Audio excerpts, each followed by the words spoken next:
Assalamualaikum warahmatullahi wabarakatuh. Saya Haya Albar. Saya akan menjelaskan materi tentang denial of service.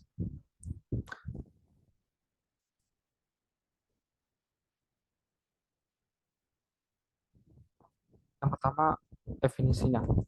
Jadi, denial of service atau disingkat dengan DOS ialah merupakan sebuah serangan yang mempunyai tujuan untuk melumpuhkan target sehingga dia tidak dapat memberikan layanan.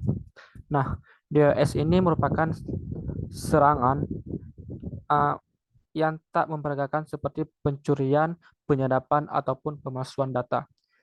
Dia tetapi hendak melakukannya dengan cara menghilangkan layanan karena target tidak dapat memberikan servis sehingga telah tersedia kerugian yang finansial. Bagaimana status DOS ini bisa terjadi? Contohnya seperti ini. Jadi di saat seseorang ingin memiliki sebuah ATM bank, maka ATM itu tidak berfungsi.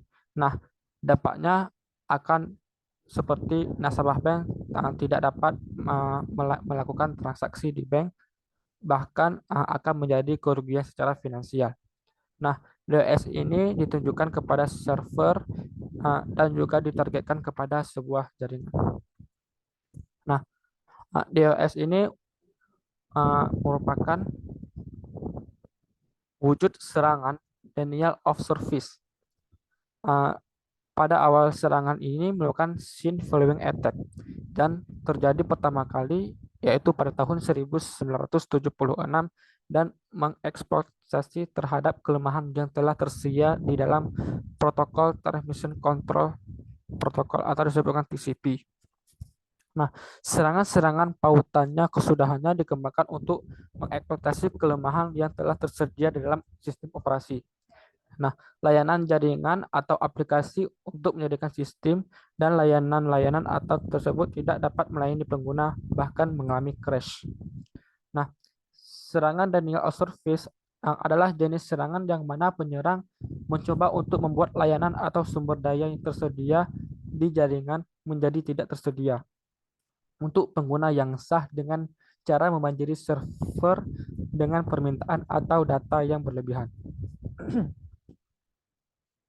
Jadi jenis-jenis serangan ini ada 6.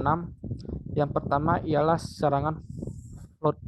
Nah, serangan ini dilakukan dengan mengirimkan permintaan atau data yang berlebihan kepada server atau jaringan sehingga server tidak dapat menangani lalu lintas yang tinggi dan tidak dapat memberikan layanan yang diminta.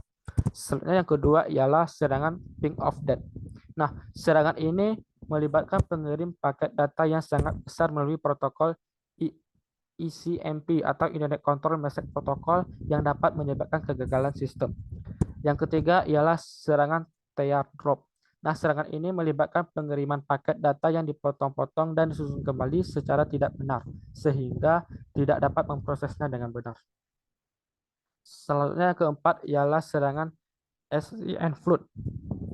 Nah, serangan ini dilakukan dengan menjadi server dengan permintaan koneksi SCN sehingga server tidak dapat menangani permintaan koneksi yang tinggi. Nah, yang kelima ialah serangan SMAF. Serangan ini melibatkan pengirim permintaan ping ke semua alamat di jaringan melalui alamat pengirim palsu, sehingga semua host di jaringan merespon dengan membanjiri target lalu lintas yang berlebihan. Dan yang terakhir ialah serangan Distributed Denial of Service atau DDoS. Nah, serangan ini melibatkan pengguna banyak komputer yang diretas atau terinfeksi oleh virus atau malware untuk menyerang target secara bersama-sama sehingga lebih sulit untuk dikendali dan memperbesar efek serangan. Nah, bagaimana cara kerjanya? Nah, dalam tipe serangan jaringan biasa, user mengirimkan sebuah pesan untuk menanyakan autentikasi user yang bersangkutan ke server.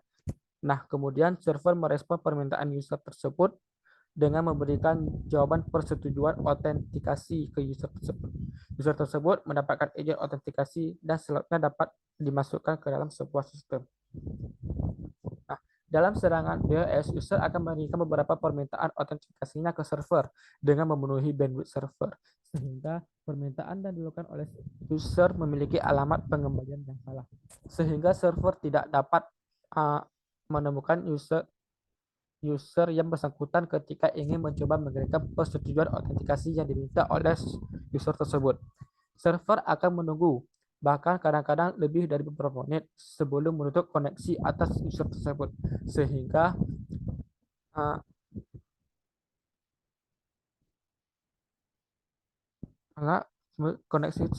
ketika koneksi tersebut tutup, penyerang akan memberikan permintaan baru kepada server dan proses autentikasi akan dimulai lagi dari awal. Begitu seterusnya sehingga mengikat layanan yang diberikan server untuk jangka waktu yang tidak terbatas.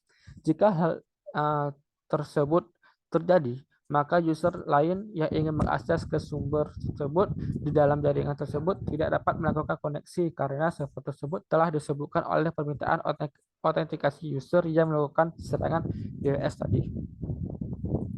Nah, kesimpulan yang dapat kita ambil ialah denial of service DOS atau DOS adalah serangan yang ditunjukkan untuk membuat suatu sistem menjadi tidak berfungsi atau tidak dapat diakses oleh pengguna yang sah. Serangan ini dilakukan untuk menjadi sistem dengan jumlah traffic atau permintaan yang sangat besar, sehingga membebani sumber daya sistem yang menyebabkan kinerja sistem menjadi sangat lambat bahkan crash. DOS adalah ancaman keamanan yang serius bagi organisasi dan perusahaan karena serangan ini dapat menyebabkan kerugian finansial, reputasi yang buruk, dan bahkan mengancam keselamatan pengguna. Untuk mengatasi ancaman ini, organisasi dan perusahaan harus menerapkan teknologi dan praktik keamanan yang tepat, seperti firewall, penggunaan VPN, dan pembaruan rutin pada sistem perangkat lunak. Nah, demikian yang dapat saya sampaikan. Lebih dan kurang saya mohon maaf. Assalamualaikum warahmatullahi wabarakatuh.